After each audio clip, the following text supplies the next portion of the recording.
Merci Karine pour ce lancement riche et dans les temps. Donc effectivement, j'ai beaucoup travaillé dans les écoles d'ingénieurs, un peu au CNRS, et puis il y a eu un intermède de Cap Digital qui fait qu'on est ici aujourd'hui et j'en suis très heureux. Donc j'ai une zappette, oui, mais je ne sais pas où elle zappe. Voilà, c'est bon, ici comme ça. Donc c'est un rapport qui a été initialisé il y a 1 an et demi à peu près, hein, quand on a constaté avec un think tank qui s'appelle Digital New Deal qu'il y avait des rapports sur l'IA de confiance, mais que beaucoup de gens avaient zappé les IA génératives hein, à l'époque. Donc on s'est dit il faut faire quelque chose et petit à petit ce rapport a pris de l'importance, s'est élargi, hein, a quitté la sphère de travail de Digital New Deal et c'est avec Cap Digital qu'on a pu terminer, notamment mettre en place un certain nombre de propositions. Donc l'IA des Lumières, bon, je ne vais pas développer, c'est effectivement, sans qu'on décrive, ça invoque des choses, tout simplement. Hein, puisqu'on est très fiers en France et en Europe d'avoir construit les Lumières. Il y a des choses un peu plus profondes dont on va dire 2 mots. Hein. Pour un développement éthique de l'IA, j'aurais pu mettre pour un développement souverain de l'IA, on en a discuté avec Cap Digital. Alors, c'est là ? Bon, on a un petit problème technique. On va peut-être, si on peut juste mettre l'ordi sur la table. Est-ce qu'on peut l'ordinateur sur table, oui. Comme ça. Si en tirant les fils, ça fait pas si tu peux prendre la table, là. Oui, je sais. Parce que la zappette nous a plu. Voilà, c'est bon. À condition qu'ils sont chargés, je pense. Voilà. Donc c'est parti. Donc la métamorphose numérique, je vais en dire 2 mots parce qu'effectivement c'était un peu... Il y a un petit problème technique. C'est bon, vous verrez suffisamment. Ouais. Est-ce qu'on peut diffuser sur l'écran central? On a besoin d'un petit support technique, mais ils sont partis vaquer à d'autres choses. Je ne sais pas. Tu sais, on n'arrive pas à le mettre sur le... Est-ce qu'on peut avoir... Non, on ne peut pas. C'est pas possible, on a la réponse, c'est pas possible. Ok. Bon, s'il ne peut pas, on va faire comme ça. Donc, il est ici. Hein, on peut peut-être tirer un peu l'écran là, de façon à le rapprocher des gens qui sont les plus loin, quoi.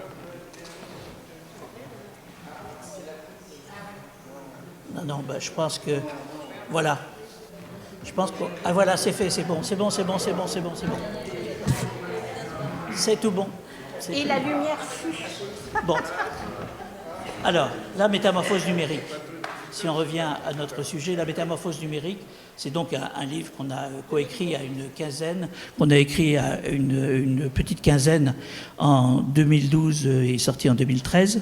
Et on a introduit cette notion de métamorphose numérique et il y avait un sous-titre pour une société de la connaissance et de la coopération.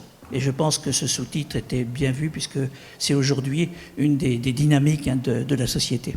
Alors on parle de métamorphose, c'est simple, quand une chenille se met dans la chrysalide et se dote d'ailes, elle passe d'un monde à 2 dimensions à un monde à 3 dimensions, elle a de nouvelles libertés, il y a donc une transformation complète qui s'opère. Et c'est ça une métamorphose, il y en a eu, on pense que c'est la 4e.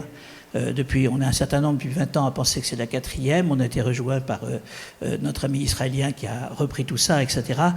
Et donc, une métamorphose, ça vient il y a eu une convergence entre numérique qui s'est faite le jour où les télécoms sont devenus numériques et le stockage de l'information et des données sont devenus numériques. Et avec l'informatique, on a créé un espace fluide pour échanger des informations, des données, des connaissances. Et à partir de là, il y a eu un effet d'innovation en boule de neige. Et ça veut dire qu'une innovation en donne un autre, qui en donne un autre, qui en donne une autre, etc. Donc on a eu une impulsion d'innovation, de création de services Et ça a amorcé une bifurcation de la société, une transformation de la société. Vous vous souvenez, il y a 30 ans et maintenant, je pense que tout le monde dans la salle se souvient presque d'il y a 30 ans, et il y a 30 ans, on était dans un monde complètement différent au quotidien. Et cette bifurcation donne lieu au développement d'une économie numérique. Cette économie numérique se développe d'abord sur l'économie de service, le ternaire, et puis là en ce moment, ou depuis quelques années, on développe l'économie du quaternaire, on en dira 2 mots. Donc 3 phases dans cette métamorphose. Une préparation. La préparation, disons, c'est années 80 jusqu'à années 2000, c'est le moment où quelque part on devient en communication ubiquitaire. Ça veut dire que presque partout dans le monde, il y a encore des zones grises, on peut se brancher sur un réseau de communication. Et dans ces cas-là, on peut commencer à échanger des données, des connaissances, accéder à des services, etc. Ensuite, il y a eu la phase de l'Internet, c'est comme ça qu'on l'a appelé, même si c'est impropre, peu importe. Et dans cette phase de l'Internet, on a développé des services, on a automatisé, on a développé des systèmes d'information. Et c'est ce que j'appelle, moi, la cybersphère, qui s'est développée, alors que la sphère de communication, je l'appelle tout simplement ubisphère. Partout dans le monde, on peut rentrer en communication. Et ce qu'on voit arriver depuis, grosso modo, les années 2020, c'est pas clear-cut, ça a commencé bien avant, on a cette émergence de l'intelligence artificielle avec des données, les réseaux neuronaux qui nous ont permis d'équiper tout cela, et puis les IA génératives et les agents intelligents, on aura l'occasion d'en reparler dans la journée. Et j'appelle ça, par hommage à Teilhard de Chardin, la noosphère, la sphère de l'intelligence. Donc tout ça pose de grands enjeux pour l'humanité. Il y a un premier enjeu d'intermédiation, et je ne vais pas développer parce que l'orateur suivant va en parler, donc ce problème de lien intermédiaire entre l'humain, l'être humain et le monde. Il y a ensuite des aspects de fracture numérique. À chaque fois qu'on a de nouvelles technologies, on a de nouvelles compétences. On peut même perdre des compétences, mais ce sera un autre sujet, on en dira quelques mots cet après-midi. Et puis, il y a une nouvelle culture d'usage, et une culture même numérique qui peut se développer fort inégalement, et notamment entre générations. Et puis, il y a derrière tout ça de grands enjeux de responsabilité écologique, de responsabilité éthique, on en parlera tout à l'heure, et puis de responsabilité spirituelle, parce qu'on touche avec le numérique les fonctions cognitives, c'est-à-dire le cœur, un des cœurs de l'être humain. Alors, j'ai fait ce rapport parce que c'est important de comprendre qu'on est dans ce mouvement, et le basculement, il a été amorcé. Maintenant, il faut construire la suite. Et c'est ça notre problème. Donc, ce rapport, il y a des lumières. J'irai assez vite sur... On ne va pas faire de technique ou de technologie aujourd'hui. On a eu un tas de travaux précurseurs, le traitement automatique des langues naturelles, le big data qui est de l'extraction d'informations, de quantités de données, on extraire de l'information des connaissances.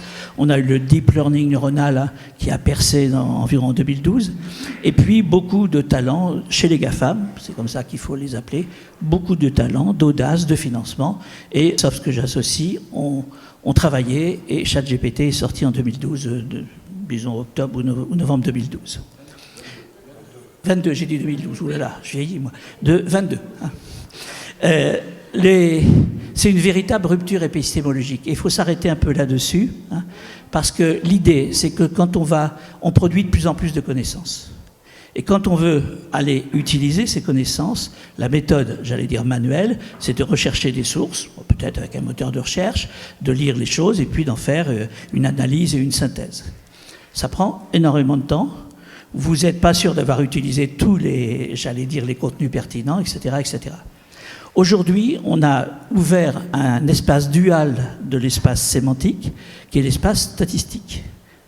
Pour aller vite, je prends les 1000 bouquins qui sont chez moi, j'entraîne une IA, je l'analyse statistiquement, c'est-à-dire statistiquement, ça veut dire un mot, quelle est la probabilité qu'il soit suivi d'un autre, ou d'un autre, etc. Et on fait comme ça potentiellement des vecteurs. Si on a 20 000 mots dans la langue française, on fait 20 000 vecteurs avec 20 000 composantes, et ensuite on va calculer quelle va être... avec une question, on va calculer la probabilité que la réponse à un mot soit suivie d'un autre mot, etc. C'est aussi bête que ça. ça demanderait, fait comme ça, beaucoup de calculs, et c'est là où les réseaux neuronaux sont arrivés, hein, puisque les réseaux neuronaux, c'est une capacité d'apprendre le comportement d'un système de façon automatique et boîte noire. Hein. Et donc, on a utilisé les réseaux neuronaux pour ça. Mais ce qu'il faut bien comprendre, c'est cette dualité. Quand on a fait la dualité temps-fréquence, pour ceux qui analysent les signaux, on a ouvert de nouvelles capacités. Quand on a fait la dualité corpuscule et onde, on a ouvert de nouvelles capacités de compréhension, d'analyse. Et là, c'est la dualité statistique. Donc, tout ce que vous dit une IA en réponse n'est pas forcément vrai au niveau sémantique, mais elle est vraie au niveau statistique. Hein, probabilité et statistique. Okay. Donc il ne faut pas dire qu'elle se trompe, elle ne se trompe pas. Hein. Et le seul problème que l'on a lorsqu'on utilise ces éléments, ces espaces duaux, c'est que pour passer de là, le sémantique, au dual statistique, il faut suffisamment de données pour que le filtre statistique puisse opérer. Et quand on passe du statistique au sémantique, eh bien on peut commettre des erreurs, des hallucinations, et notamment le statistique est très mal équipé pour rendre compte d'événements uniques, par exemple. Donc, et c'est pour ça qu'on a développé de nouvelles stratégies. Donc une fois qu'on a compris ça, hein, eh bien on sait qu'on a avec les IA génératives un outil de maîtrise de la complexité. Ça tombe bien parce que le problème de notre société, c'est la complexité, l'explosion des connaissances. Et là, on a des capacités d'accéder à des très grands volumes d'informations ou de connaissances, de façon érudite, puisqu'on ne comprend pas ce que, mais on y accède. Et on peut effectuer, et ça c'est fantastique, des synthèses automatiques à la demande en quelques secondes, ou une dizaine de secondes, ce qui nous mettrait, nous, un temps infini, hein, par rapport à la seconde. Hein. Et ça se fait en accès à langage naturel quand c'est pour les LLM. Je ne parlerai pas aujourd'hui de la génération d'images, etc. Il y a des problématiques de même nature avec des approches techniques un peu différentes. Donc la magie des IA génératives, c'est qu'elles sont capables de réaliser en un temps record un transcodage de connaissances humaines. Si on regarde maintenant l'intelligence artificielle, puisque c'est le terme. L'intelligence artificielle, c'est une production ou une coproduction humaine, c'est une projection technologique de l'intelligence humaine. On va utiliser la technologie pour amplifier sa puissance de traitement des connaissances et pour aussi nous faire miroir, ce qui est un point intéressant qu'on pourrait développer. Donc le terme IA est né dans le domaine de la cybernétique, hein, c'est-à-dire dans l'après-guerre. Cybernétique pour aller vite, informatique, automatique, les systèmes, les réactions, etc. Et une vision du monde où on pouvait projeter l'esprit humain dans un modèle cybernétique. C'était ça la grande ambition. Hein. Et ça a donné lieu à différentes... Alors les mots évoluent un peu selon les gens. Yann nous en dira certains mots cet après-midi. Hein. Il y a ce qu'on peut appeler l'IA analytique. On utilise des maths, des algorithmes, de l'extraction de connaissances, du learning. Hein. Et ça se fait avec des algorithmes qu'on utilise et on fait ça depuis très très longtemps. Hein. Avant on n'appelait pas ça de l'IA, maintenant on appelle ça de l'IA. Okay. Ensuite, il y a l'IA symbolique, c'est-à-dire qu'on est parti en disant il y a des connaissances d'experts, des connaissances humaines. À partir de bases de connaissances, est-ce qu'on peut développer des langages qui, en combinant ces connaissances, pourraient produire d'autres connaissances? Et c'est comme cela qu'on a exploré la voie des systèmes experts, avec des succès et des limitations assez rapides hein, dans le traitement uniquement logique hein, de la connaissance, puisque c'est du traitement logique de la connaissance.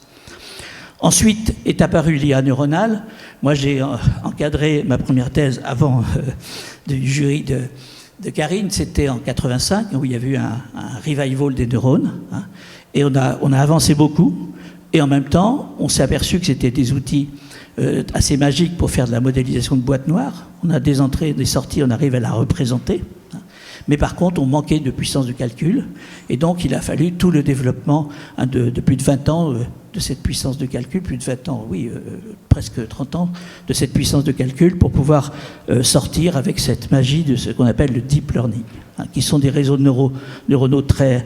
Et ça peut être des centaines de couches, hein, avec des milliers de paramètres, enfin, c'est de plus en plus complexe.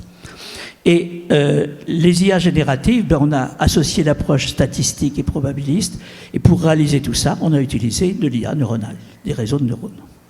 On en est là, et c'est pas fini. Puisque l'avenir est très prometteur, il est, je dis, ouvert et diversifié, parce qu'on va progresser dans les IA génératives elles-mêmes, Dans les apprentissages, on peut avoir des apprentissages structurés, on peut avoir un tas de façons. Il faut voir que nos amis GAFAM, ils vont vite. Ils vont vite, ils implantent un peu n'importe comment. L'essentiel, c'est le résultat, et on les comprend, puisqu'ils ont pas, ça a été un coup de tonnerre quand ChatGPT est sorti.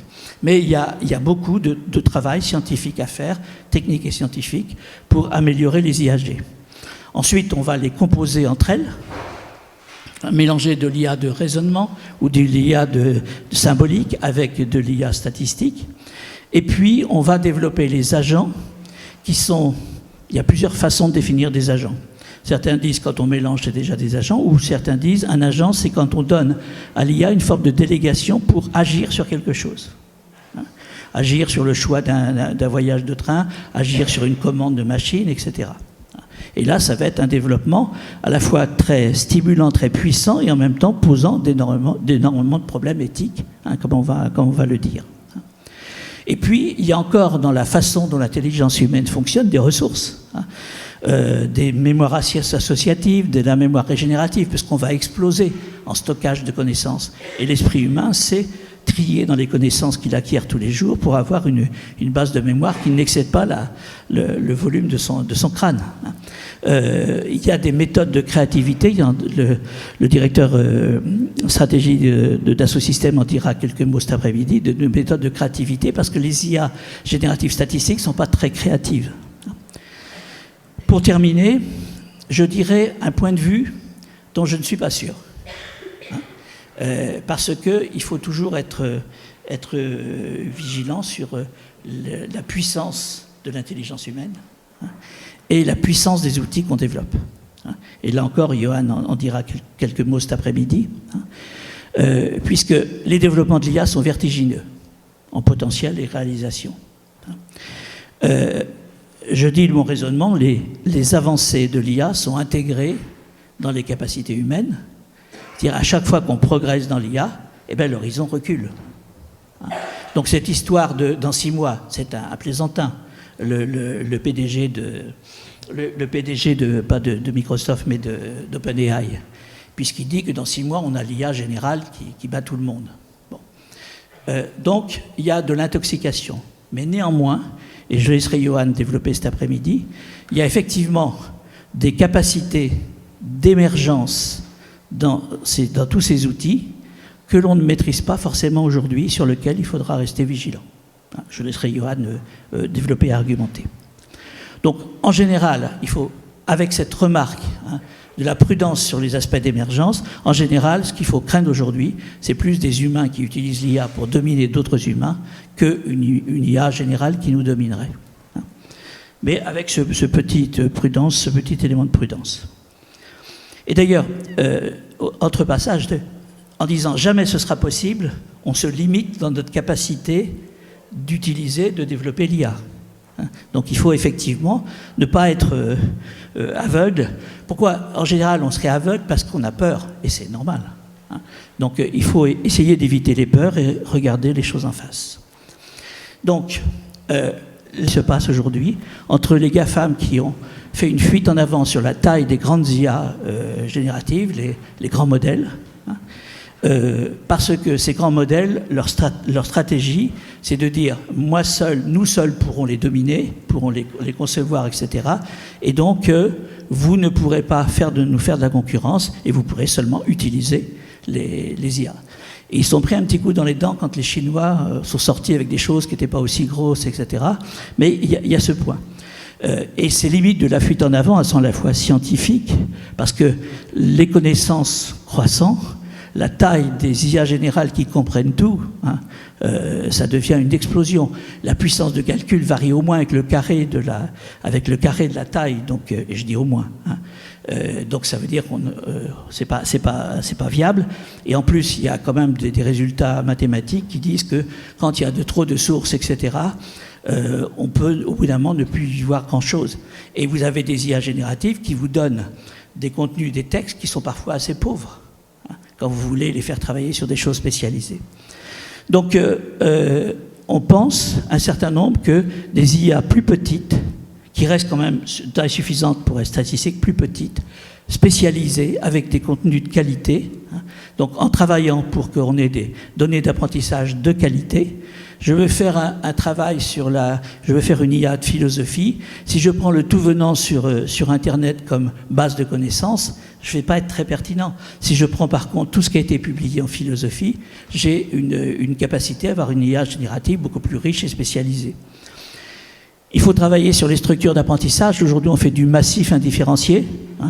Alors, je parle de l'apprentissage automatique. Il y a une petite couche à surveiller qui est l'apprentissage supervisé, où quelque part on aide l'IA à dire ce qu'on a envie qu'elle dise. Alors, pour les Américains, c'était les lawyers, pour ne pas dire n'importe quoi, se faire attaquer. Mais il y a un petit danger qu'il faut surveiller là-dessus, sur cet affinage de l'IA auquel les créateurs d'IA procèdent. Travailler sur la structure d'apprentissage et la compréhension de ce que le modèle neuronal fait en code. Il y a des gens qui y travaillent pour d'autres applications. C'est compliqué parce qu'elles sont pour le moment très grosses. Il y a ensuite, et ça va être un point clé, c'est un point clé aujourd'hui, c'est de l'inférence assistée. Ça veut dire que parce qu'en fait, la production d'une IA, c'est une coproduction humaine. Déjà, elle prend des connaissances humaines pour faire de l'apprentissage. Ensuite, vous lui donnez des informations par les questions, les prompts que vous proposez, les questions, on appelle ça des prompts. Vous les enchaînez pour essayer d'avoir des réponses de meilleure qualité. Et puis, de plus en plus, vous faites ce qu'on appelle du RAG, c'est-à-dire que vous apportez des connaissances, puisque une IA répond à un contexte, à une certaine largeur de contexte pour poser des questions. Il y a de la place pour des questions et il y a de la place pour des données, des connaissances. Et c'est très important puisque finalement ces connaissances vont permettre d'éviter un certain nombre d'erreurs. Mais si vous prenez de la part, vous êtes une entreprise, vous entraînez vos personnes à faire de bons prompts, vous leur donnez des contenus, des connaissances de RAG, et moi je suis Microsoft et je récupère tout ça. Donc il y a des enjeux de souveraineté pour les entreprises, déjà qu'ils récupèrent beaucoup de choses, mais il y a des enjeux terribles de récupération des connaissances de l'entreprise. Donc ce côté d'inférence assistée, si on caricature, on a une super IA qui sait parler anglais, français, peu importe, qui sait mettre des bons mots, des bons enchaînements, et vous lui apportez des connaissances, et elle va vous faire quelque chose de magnifique, parce qu'elle va utiliser vos connaissances pour. Donc là, on a un nœud qui dit que toute la façon dont on va utiliser ces IA génératives, c'est là où les différences vont se faire. Ce qui, d'ailleurs, pour les entreprises, commence à leur poser des questions, mais quelles sont mes connaissances ? Là où elles allaient de façon implicite, elles se posent des questions. Et il y a un vieux problème d'il y a 40 ans qui revient sur les connaissances. Bon, ensuite, il y a la frugalité. La frugalité à la conception, c'est-à-dire la taille des IA, mais plus vos IA sont grandes, plus quand vous les utilisez, eh bien, si elles ont 1000 milliards de paramètres, eh bien, il faut faire 1000 milliards de calculs multipliés par un certain nombre de fois pour arriver. Donc là, on a un problème de frugalité importante à la conception et aux usages. Et c'est évidemment une horreur sur Bing, directement ou indirectement sur Bing, quand vous posez une question, au lieu de maintenant vous ramener du texte, il vous ramène la réponse de l'IA, vous n'avez rien demandé. Et ça consomme de l'énergie pour, à mon avis, peu de choses. Mais c'est tellement facile que finalement on peut s'y habituer. Bon, et puis après, il va y avoir un problème de fond que certaines entreprises commencent à se poser, d'architecture et d'orchestration des usages. C'est-à-dire lorsque vous allez avoir non pas une IA, mais des IA spécialisées, vous allez avoir des problèmes de comment les hiérarchiser, les utiliser, des pré-raisonnements pour savoir comment les utiliser. Vous allez avoir aussi des problèmes de validité des données, parce que vous entraînez, vous faites l'apprentissage à un moment donné, mais il y a des cycles de validation de données, ces données se périment, etc. Donc il va y avoir toute une architecture d'utilisation, de mobilisation de ces IA. Bon, et puis après, le problème des agents, avec ce problème de délégation des agents autonomes d'action. Donc voilà pour le paysage rapide. Donc aujourd'hui, c'est la guerre technologique. Mais un champ de bataille est évidemment en train de s'ouvrir. Ils ont gagné la bataille de la popularité avec ChatGPT pour le grand public, les échanges grand public. Il y a des échanges grand public qui sont plus spécialisés. Et puis, il y a les usages dans l'entreprise. Et on a, avec ces IA, effectivement, une possibilité de transformation du travail et donc de l'entreprise. Les tâches avec des outils d'assistance, on va avoir des capacités d'enrichissement des postes. Et qui dit, c'est-à-dire pour un poste de faire plus de choses, qui dit enrichissement de certains postes peut dire rétrécissement de certains autres.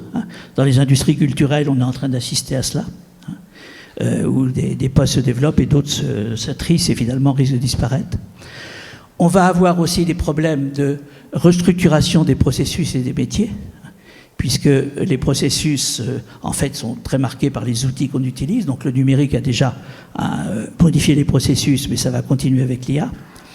Et on a un énorme travail pour interfacer tout ça avec les outils existants, les systèmes d'information, l'ergonomie de ces outils. Et d'ailleurs, on a un danger très fort, c'est que la plupart du temps, les entreprises, pour leur opération de support, soutien, qui sont, j'allais dire, communes, utilisent des suites de Microsoft ou d'autres suites.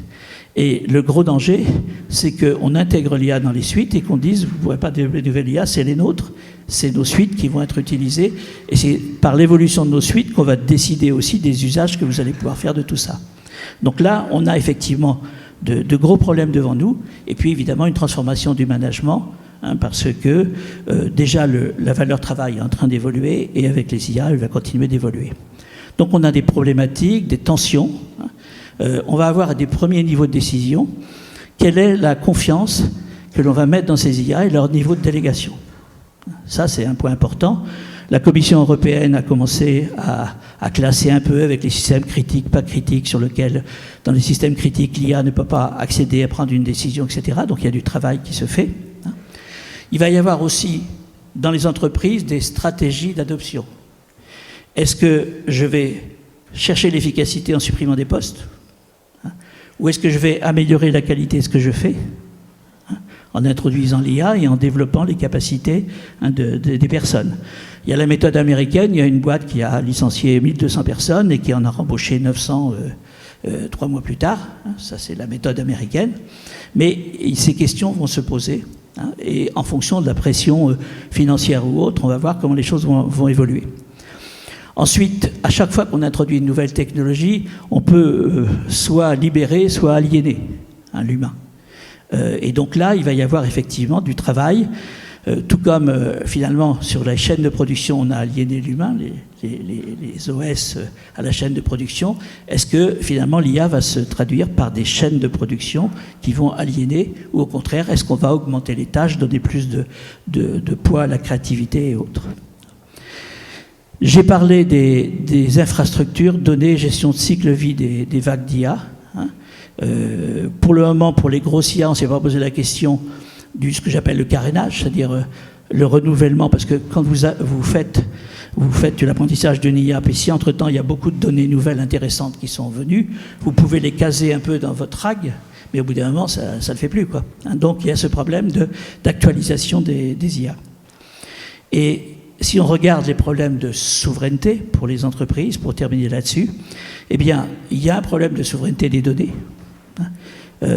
Bon, je mets la NSA à part, ce qui fait beaucoup rigoler quand on dit que les Chinois nous espionnent, c'est à hurler de rire, par rapport à la réalité des situations. Donc il y a la souveraineté des données et des connaissances de l'entreprise. Il y a la souveraineté pour avoir des choix des moteurs d'IA.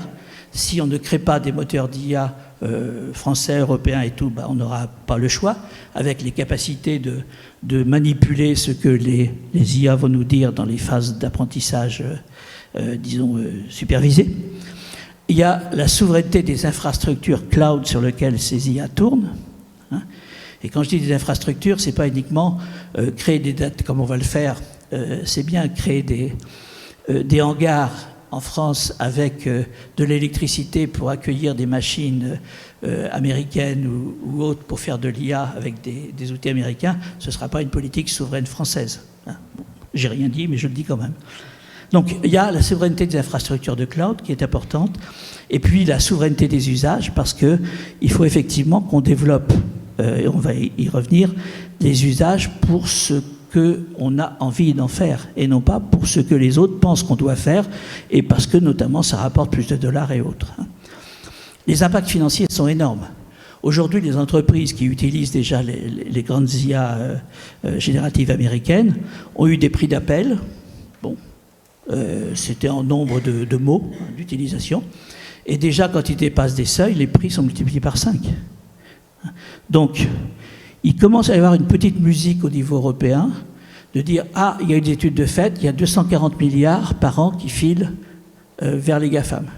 Je ne dis pas aux États-Unis parce qu'ils s'arrêtent parfois dans des paradis fiscaux. Enfin, ça, c'est une autre histoire. Donc, ça nous coûte très cher et ça risque de nous coûter encore beaucoup, beaucoup plus cher. Donc, on va vers une dépendance, si on ne réagit pas, qui va être très forte. Donc, pour faire ça, il faut travailler à organiser la puissance collective de notre écosystème français et européen.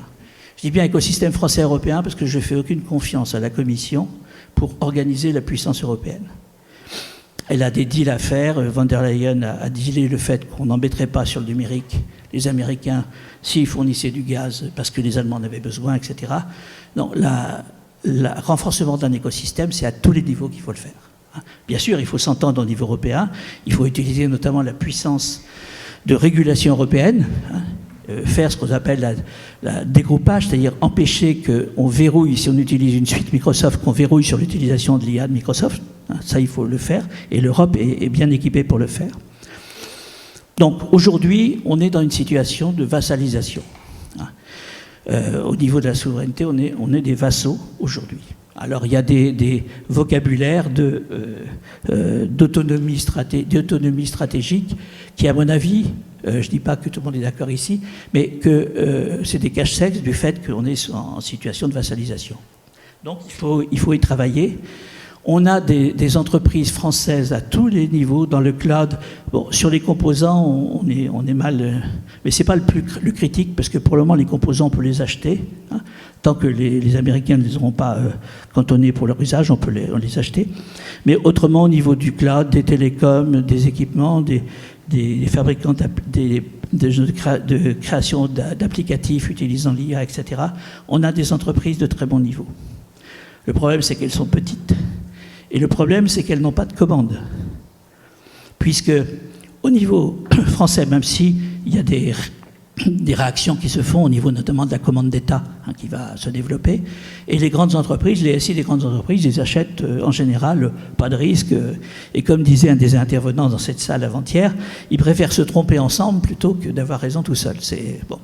Donc là, on a un très gros problème parce que ces entreprises-là, on peut les subventionner un peu, mais l'État n'a plus beaucoup d'argent. Il faut effectivement qu'elles aient des commandes des entreprises. Et je dis, moi, aux entreprises, si vous ne faites pas ça, vous allez le payer très très cher par la suite, parce que vous serez en situation de dépendance. Après, on s'est aperçu que Microsoft est capable de couper la messagerie à un juge de la Cour internationale européenne parce qu'il avait mal agi. C'est-à-dire qu'ils sont quand même dans une situation de force aujourd'hui où ils peuvent menacer, dire écoutez, puisque vous n'êtes pas gentil, on vous coupe un réseau social, par exemple. Évidemment, ils y perdraient de l'argent, mais ils en ont un paquet. Donc on est effectivement dans une situation qui est tendue. Donc il faut créer des consortiums de solutions françaises ou internationales. Ça a été fait par exemple avec Dassault Systèmes et DocaPost, et ils ont des solutions de très bon niveau. Il faut syndiquer les PME, les ETI innovantes dans le cloud, dans l'IA qui existent pour qu'elles soient plus fortes ensemble. Il faut travailler sur le dégroupage des IA pour avoir la capacité à mettre nos IA aussi dans les utilisations. Le Buy Act volontaire, c'est-à-dire l'achat français et européen, j'en ai parlé. Travailler aussi avec la recherche pour se poser des challenges pour aller très vite. Parce que quand on n'a pas la puissance, il faut de l'organisation pour ça. Bon. Et puis, ne pas laisser chaque entreprise toute seule face à un GAFAM. Il faut effectivement donc créer des alliances, on s'y emploie en ce moment, pour qu'effectivement ils puissent partager leur expérience, réfléchir ensemble sur les contrats qu'on peut avoir, etc. Dernière partie, c'est l'IA qui est une rupture ontologique pour la société. Ça, je vais passer assez vite puisque tout se transforme, l'usage, l'économie, la création, la transmission de connaissances, le travail collectif pour l'entreprise et la société, et même l'évolution de l'individuation qui était très forte. Donc, on a un grand besoin de développement et de pilotage éthique. On en a besoin en général, mais dans une période de transformation comme cela, ça devient critique. Donc, comme l'explique très bien Marc, on s'est beaucoup travaillé sur la privacy, l'éthique des personnes. On a un peu moins travaillé sur l'éthique de la société, c'est-à-dire comment peut-on avoir confiance dans les acteurs, Marc est un philosophe de la confiance, et dans les régulateurs. Et puis il y a l'éthique du temps long, puisqu'on est en grand changement civilisationnel, et il faut imaginer ce changement civilisationnel. Et donc pour ça, travailler au niveau moral sur le comportement des personnes et des entreprises, au niveau sociétal, pour étudier l'impact des actions et pour le présent et le futur, on le fait très très peu. Et évidemment, ChatGPT est introduit sans réfléchir aux impacts sur l'éducation, sur tout ça. Et puis sur le politique, pour apprendre à des résolutions d'intérêts d'injonctions contradictoires, peut-être un peu plus évoluées que le 51-49, qui aujourd'hui nous bloque. Donc, j'en arrive donc à la Société des Lumières. Il faut qu'on développe ce nouveau secteur économique et l'économique du quaternaire. L'économique du quaternaire, c'est simple à comprendre, c'est l'économie dont la matière première est l'information ou la donnée ou la data, comme on l'appelle. Elle a des fondamentaux très différents de l'économie des services. Les GAFAM se sont développés sur l'économie des services. Donc très différent, il faut le regarder, l'utiliser, avec aussi cette économie des données, elle est propice à la coopération autour des données, et il y a tout à faire là-dessus. On peut appeler ça l'économie de la contribution, il faut trouver les règles, il y a des règles d'anticoncurrence qui s'y opposent, etc. Il y a tout un travail à faire pour installer cette économie du quaternaire. Ensuite, il faut qu'on outille les espaces de coopération, qu'on donne aux personnes, que ce soit dans l'entreprise, dans la société, des outils et des connaissances pour quelque part coopérer. Je pousse ce que j'appelle une démocratie élaborative, où on passe du temps à avoir accès aux connaissances, à les échanger, et les outils d'IA vont le permettre. Ensuite, il faut travailler sur la géopolitique des ressources et des richesses, on en parlera un peu cet après-midi. Pour développer des consciences éco-responsables, on ne peut pas marcher que sur des petits bouts de choses, on est obligé de comprendre la complexité systémique de tout ça. Et là encore, la prospective doit travailler, mais aussi on doit avoir des outils pour ça. Et on doit être souverain, développer notre souveraineté dans la conception et dans les choix. Ça doit être dans un évangile quelconque que tout le monde est responsable de ses choix. On a tous le droit de réfléchir avant de faire, et ça va être assez fondamental. Et dernière chose, sur le sens et l'engagement, il faut effectivement travailler la contradiction entre je fais ce que je veux parce que je suis un individu qui se développe, je choisis, etc., et puis les responsabilités collectives, tout ça mériterait d'être intégré, et ça ne l'est pas. On voit bien aujourd'hui, on est tiraillé dans tout ça. Et puis, je pense aussi qu'il faut en profiter aussi pour non pas travailler sur le partage des richesses produites, mais travailler sur le partage de la création de richesses. C'est-à-dire qu'avec un certain nombre de ces outils, on puisse effectivement faire que tout le monde puisse être impliqué dans la création de richesses. C'est une transformation en profondeur de la société et de l'économie. Donc, moteur technologique de l'IA du numérique, qui font de la tech de haut niveau, penser les usages, leur utilité, leur évolution, se donner des valeurs et des dessins, et se donner des caps, des boussoles pour naviguer et réguler. On est très très peu équipés aujourd'hui là-dessus. Ça ne se passe pas, très peu de réflexions sont faites à ce niveau-là. Bon, donc je vais aller à ma conclusion en 2 temps. On a proposé, en travaillant avec la gouvernance du Cap Digital, un certain nombre de mesures qui pourraient être une sorte de plan français pour développer l'IA. Elles sont basées sur des actions, coopérer pour être en capacité d'être souverain, et donc pour ça, il faut être compétitif dans la qualité des solutions qu'on propose.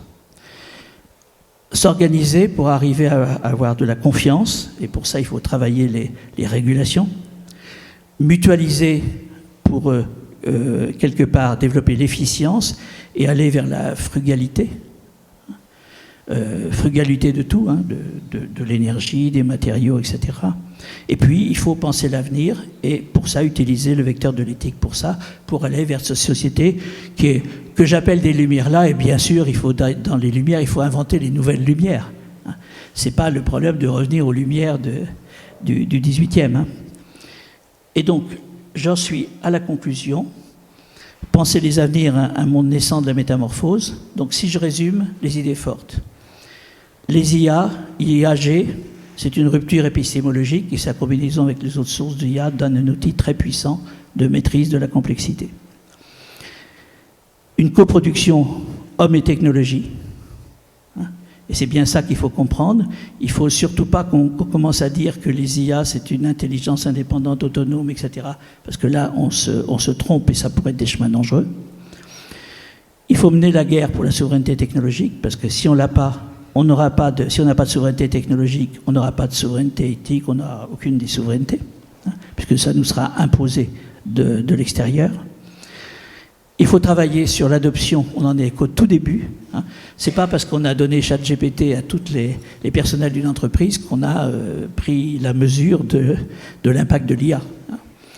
Donc il faut effectivement travailler énormément là-dessus. On sait que donc l'IA maintenant est une clé de la souveraineté pour l'économie et la confiance, donc ça c'est vrai. Le numérique en général et l'IA qui est le dernier étage de la fusée. Il faut qu'on organise notre puissance coopérative. C'est vrai que la méthode américaine, c'est d'avoir beaucoup de ressources et de les gâcher, mais ça leur permet d'avoir des résultats.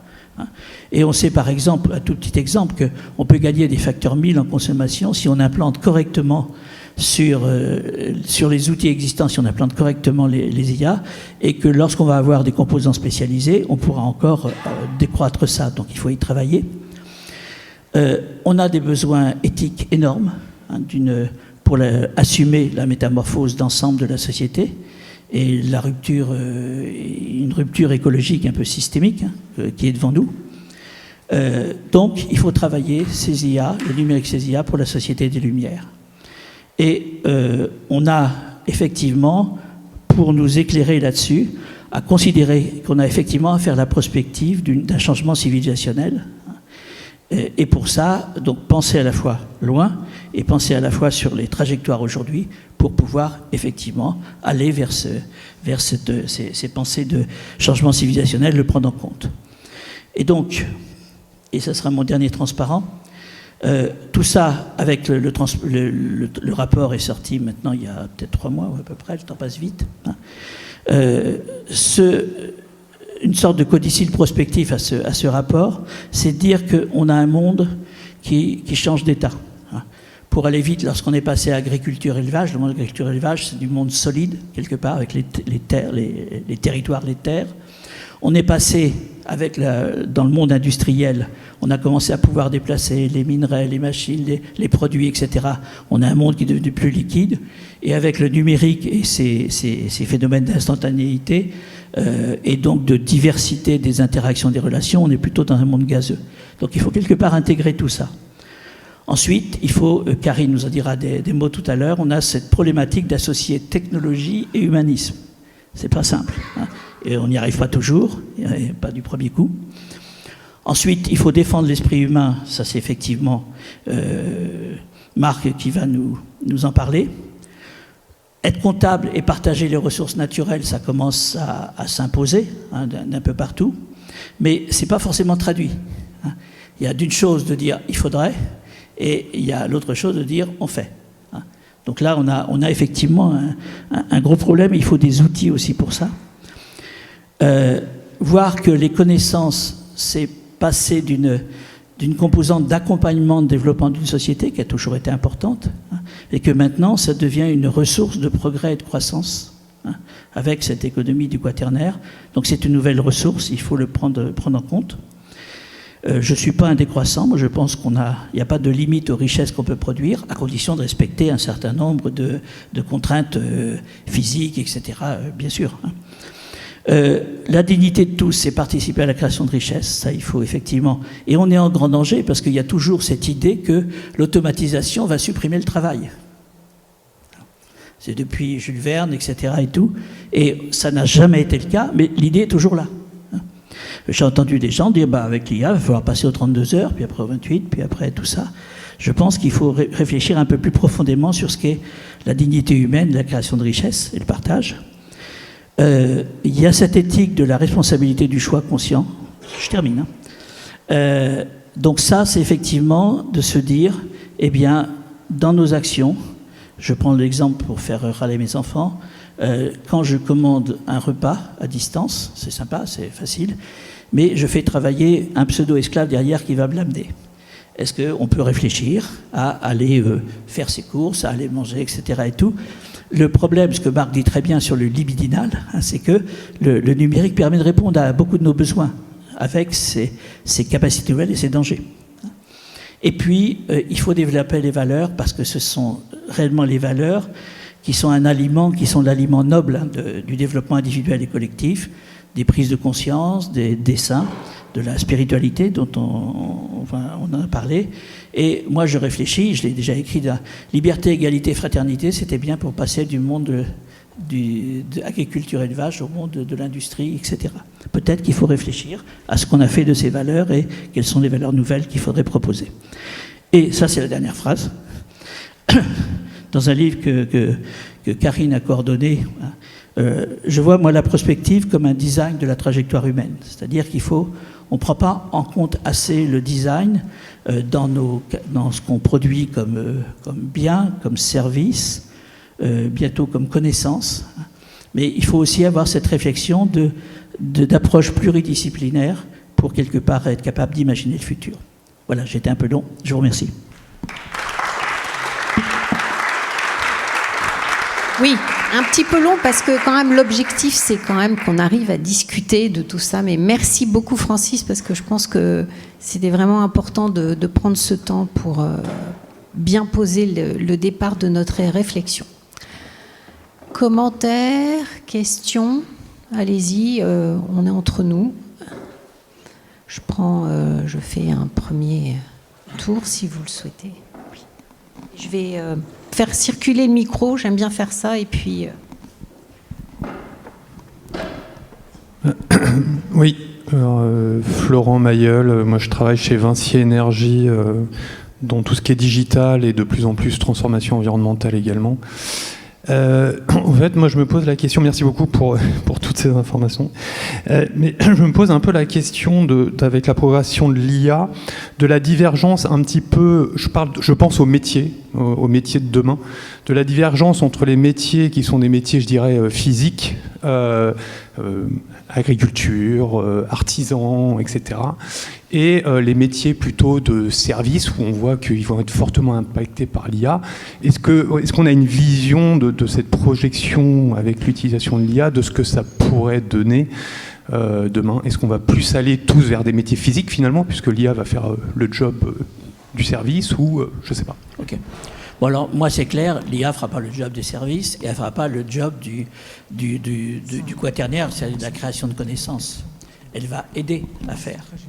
Puisqu'on sait bien que, d'ailleurs c'est souvent dit, l'IA elle apprend à partir de connaissances. Au bout d'un moment, elle va épuiser, c'est pour ça d'ailleurs qu'il faudrait la renouveler, sinon elle ne servira plus à grand-chose. Elle sera une machine à mettre en français ou à actualiser. Il faut produire de nouvelles connaissances et lui donner à apprendre. Donc, no way, l'IA ne supprimera pas tous les services, tous les travaux, etc. Par contre, on sait qu'on a un peu de prescience que les gens qui n'adopteront pas l'IA pour ce qu'elle peut leur apporter vont être handicapés par rapport à ceux qui le feront. Mais donc, clairement, l'IA n'est pas créative. Elle peut aider. Elle peut aider parce que dans les aléas statistiques, etc., ça peut faire voir des choses qu'on ne voyait pas, etc. Oui, mais fondamentalement, c'est pas elle qui crée des connaissances, elle les transforme et elle les rejette, elle les digère et elle les rejette. Donc, oui, ces métiers de service vont être transformés, oui, les métiers de l'agriculture vont être transformés, oui, les métiers vont être transformés parce qu'on peut imaginer, par exemple, que, pourquoi pas, on dit, c'est la 3e ou 4e fois que les robots humanoïdes, ça va être le démarrage. Et là, il y a de plus en plus de raisons, parce qu'en plus, on a de l'IA pour...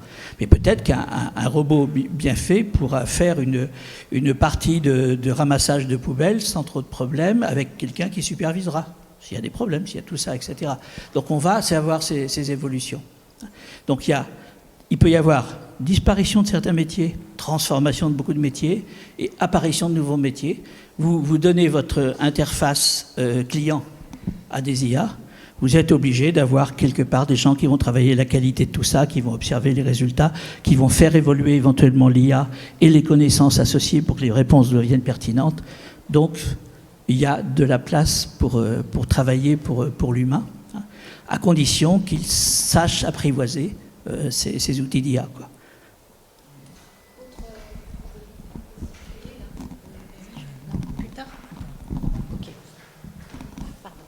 Je veux bien. Je vais répondre à la question sur les lumières. Non.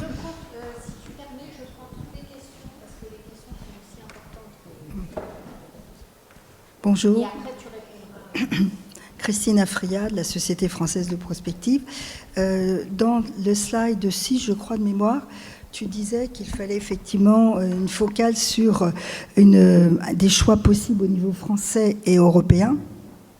Il me semble, hein, tu as dit ça. Moi, je me pose une question. Comment tu te positionnes par rapport au projet français de Chose France qui est en train de s'orienter vers 109 milliards d'euros pour pouvoir effectivement investir dans des grands data centers. Donc on est dans une approche extrêmement de rattrapage des États-Unis et non pas de changement de modèle complet, de choix technologique et à l'encontre complet de ce que tu as dit tout à l'heure sur l'IA frugale. On est totalement dans un autre modèle de pensée. Donc d'où, pour moi, par rapport à l'ensemble des préconisations que tu évoques, comment on fait pour changer la donne? Parce que quand on a des États qui sont de toute façon dans du modèle user business, qu'est-ce qu'on fait? Comment on réagit pour faire évoluer, sachant qu'il y a quand même une urgence par rapport à ça? Donc rapidement, il y a des gens qui dans le gouvernement, depuis de longue date, hein, et il a un nom avec une lettre, dit grosso modo, on a perdu la bataille. Hein, on a perdu la bataille. Et d'ailleurs, même si on fait des entreprises françaises qui développent, il n'y aura pas de capitaux européens pour leur développement, c'est les Américains qui vont, etc. Donc, comme on a perdu la bataille, il faut qu'on plie, hein, qu'on passe sur les fourches codines et qu'on installe des data centers en France pour que, mis à part Mistral, qui est notre champion français, qui pourrait devenir américain un jour, que les autres puissent venir s'installer. Et je suis un peu dur, donc il ne faudra pas le répéter. Hein. Mais grosso modo, dans cette histoire, on va faire ce que j'appelle les hangars et on va vendre de l'énergie. Pourquoi est-ce que les Américains viennent chercher de l'énergie chez nous alors qu'elle est moins chère aux États-Unis? Hein. Ce n'est pas par grande vertu parce qu'elle est un peu plus décarbonée, ça j'y crois pas. C'est parce qu'ils ont essayé, puis il y a des gens aux Américains qui disent ben non, cette énergie-là, on en a besoin pour autre chose. Hein. Donc, grosso modo, eux, ils ont poussé à... Alors, ceux qui disent on a perdu la bataille et tout, donc il faut qu'ils viennent là, on aura toujours des miettes qu'on va récupérer, on a des gens qui vont travailler avec eux, etc.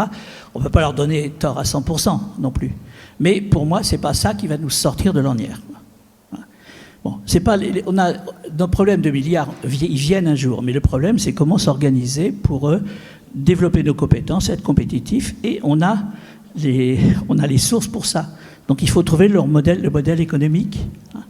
À un moment où l'État est pauvre, ok, et tous les États européens sont pauvres, donc on nous dit, bah, c'est simple, si on est tous pauvres, en se mettant ensemble, on va être riches, on va faire un grand emprunt européen. Moi, j'y crois, mis à part mettre tous les pays sous le boisseau du remboursement, j'y crois pas. Donc le problème, c'est bien qu'il faut mettre de l'énergie dans le système à partir des acteurs qui sont dedans. Et il y en a. Il y en a dans les entreprises. Et il y en a dans ceux qui font de l'offre. Voilà, donc c'est à ça que, sous l'égide de Cap Digital, je m'escrime actuellement à monter ces initiatives. Oui, bonjour. Alors, Laurence Sullman de Michelin, prospectiviste chez Michelin. Moi, j'ai une question pour revenir au point que vous développiez avant, et merci pour cette présentation que j'ai trouvée extrêmement... qui pose toutes les questions qui ont besoin d'être posées, sauf, à mon avis, une, qui revient à la question de la créativité humaine. C'est-à-dire que quand on est... quand on s'est formé en fait à apprendre à utiliser sa pensée critique, à lire, à faire l'effort en fait d'accumuler des compétences et de les analyser, on peut avoir cette créativité. Or, moi j'ai très peur, et je suis certaine que je suis pas la seule, et peut-être qu'on en parlera plus dans la journée, des générations à venir qui vont être biberonnées à l'IA et qui donc vont tourner en rond. En fait, et donc cette créativité, moi, il me semble, elle va être de plus en plus difficile à renouveler.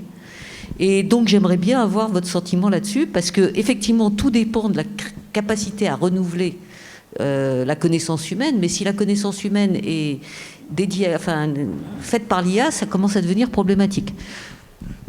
Les artistes aujourd'hui utilisent l'IA. Hein, oui, je sais. Et l'utilisent en disant, mais ça m'aide dans ma créativité. C'est une aide. Hein. Parce que ça permet de tester facilement des choses, etc. Même si c'est pas aussi simple, parce que l'IA, c'est que statistique. Donc, dès l'instant où vous voulez des idées originales, c'est pas bon. Moi, je dirais, parce que c'est un débat assez profond, et il y aura une intervention cet après-midi là-dessus, que la créativité, pour moi, elle vient de notre finitude. C'est pas parce qu'on est capable d'énumérer des choses qu'on est créatif. C'est parce qu'on est fini, qu'on a besoin de sortir du modèle, de répondre à des choses. Je pense que Marc dira ce qui est pour lui l'humain sur capacité de poser des questions. Hein. C'est tout ça qui fait de la créativité. Alors, comment sera-t-elle répartie? Est-ce qu'elle sera réduite à une petite frange de gens créatifs avec des utilisateurs passifs? Ça, le jeu est dans nos mains.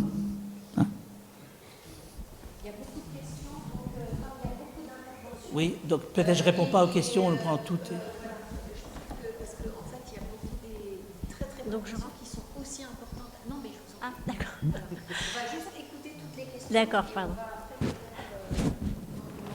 Bon, bah, la... spécifique que Francis, auquel Francis peut répondre. D'accord. Les autres intervenants, parce qu'il y a beaucoup d'interventions qui vont aussi répondre à des questions. Partielles aux questions. Bon, moi, je suis pas très loin. Moi, Laure Jaubert, je travaille chez Michelin aussi. Je me pose la question dans ce nouveau modèle de société dont vous parlez autour de valeurs, etc. Quelle place l'art pourrait prendre? Je ne parle pas de la créativité, je parle de l'art, et notamment en entreprise. Voilà, merci.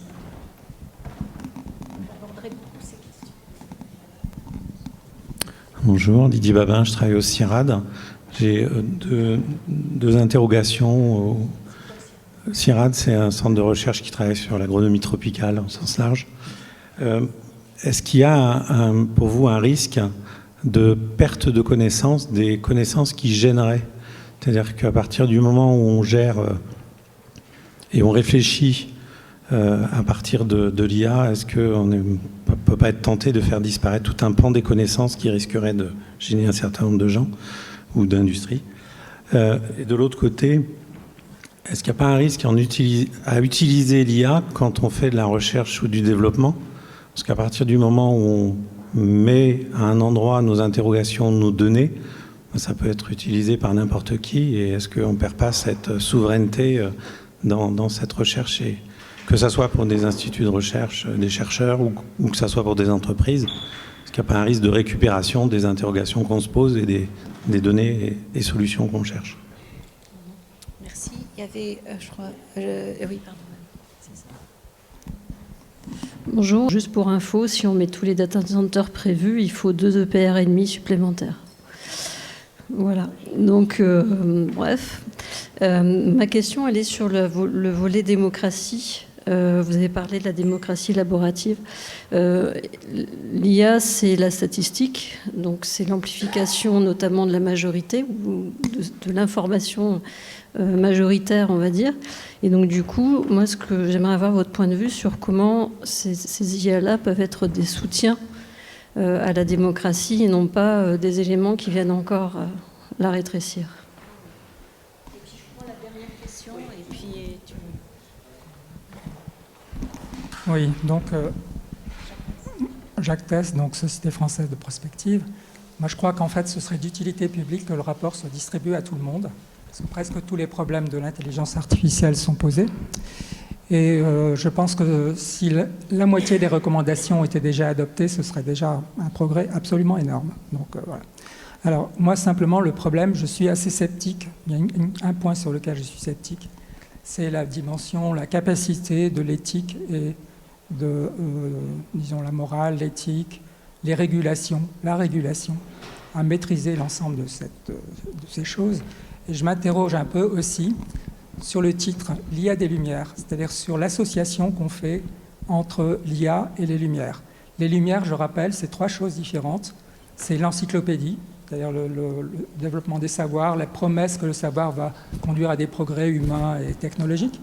Une deuxième chose, c'est l'émancipation des individus, c'est-à-dire que la sortie, comme dit Kant, la sortie de la minorité, du statut de minorité des individus et la sortie des dépendances par rapport à des croyances extérieures.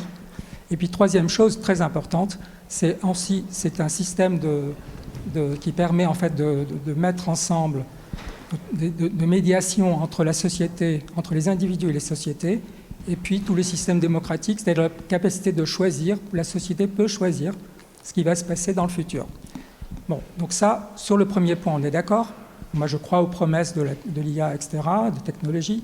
Sur le deuxième et le troisième point, moi, je suis beaucoup plus sceptique.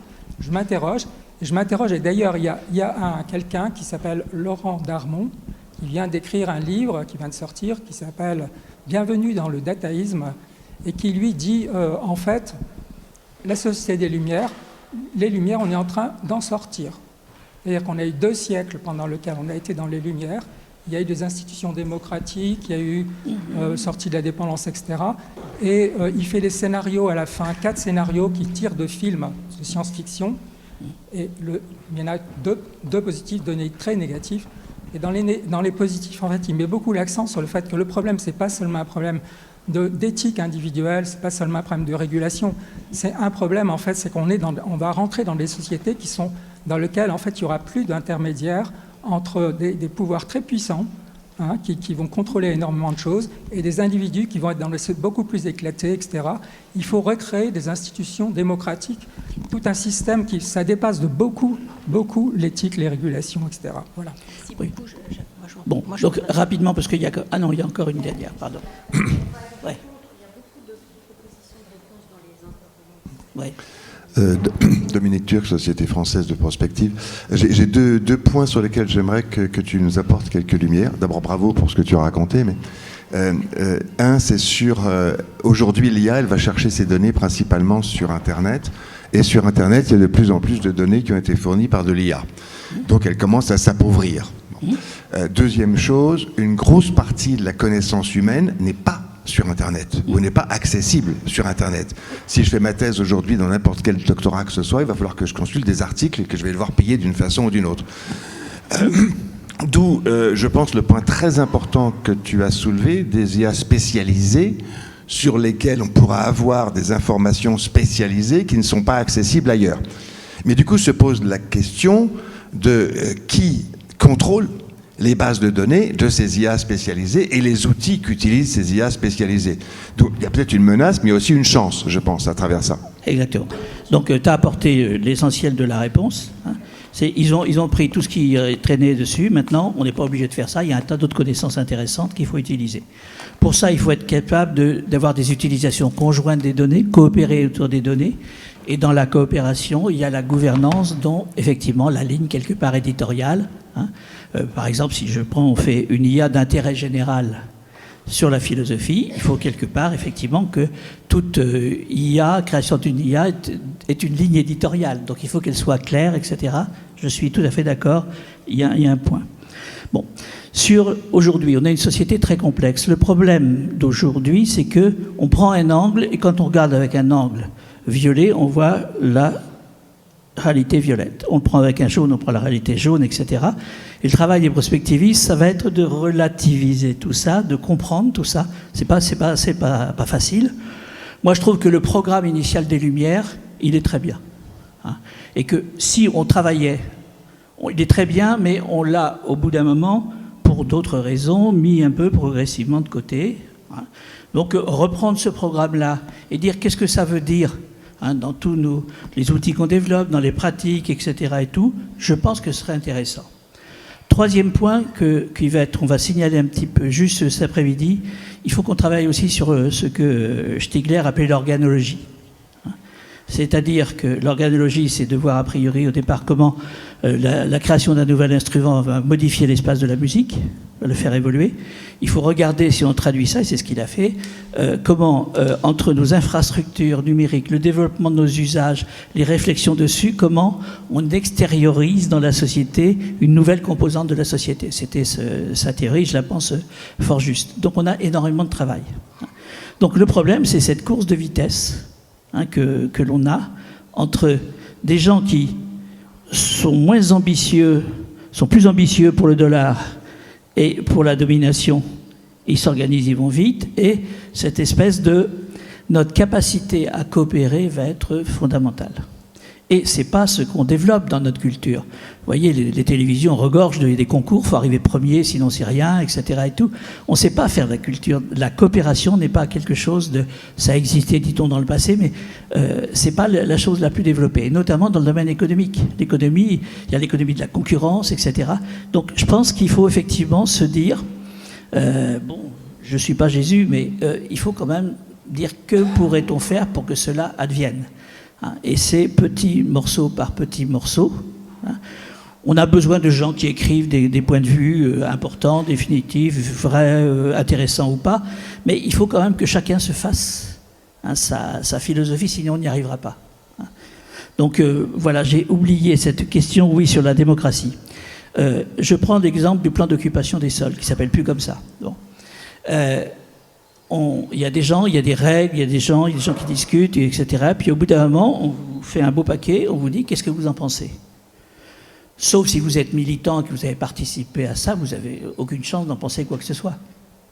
Par contre, si on donne des outils qui permettent de dire mais quel est l'impact des règles qui sont ça, comment l'artificialisation va se faire, si quelque part on a des accès à ces connaissances, je ne dis pas que tout le monde va se ruer dessus, parce que tout le monde n'est pas intéressé partout. Mais on a des capacités, ce que j'appelle la démocratie élaborative, à être partie prenante de l'élaboration, ce qui n'est pas le cas aujourd'hui. Donc ça, c'est le côté positif éventuel.